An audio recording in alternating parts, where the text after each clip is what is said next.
ఒక నమ్మకం ఒక ప్రాణాన్ని బలి తీసుకుంది.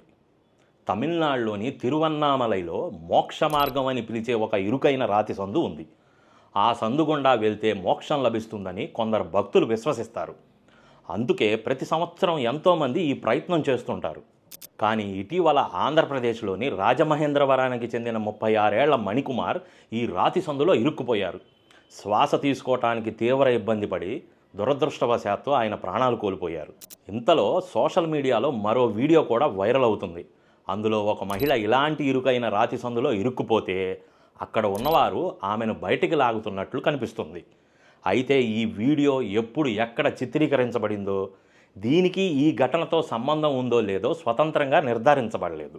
కానీ ఈ సంఘటన మన ముందు ఒక పెద్ద ప్రశ్నను ఉంచుతోంది. ఒక్కసారి ఆలోచించండి.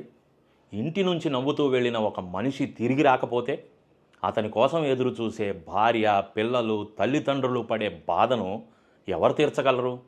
అలానే మోక్షం అనేది భారతీయ తత్వచింతనలో ఒక గొప్ప పాత్ర వహించింది. మోక్షం ఎలా పొందాలో, దానికి దారులు ఏమిటో పరిశోధించే క్రమంలో 6 దర్శనాలు, ఉపనిషత్తులు, పెద్ద పెద్ద గ్రంథాలు మన పూర్వీకులు రాసుకొచ్చారు. అలాంటిది ఒక రాతిలో నుండి దూరితే మోక్షం వస్తుందనే నమ్మకం ఉన్న వాళ్ళని చూసి మనం ఏమనుకోవాలి? ఇక్కడ ఒక మతం గురించి చెప్తున్నాం అనుకోవద్దు.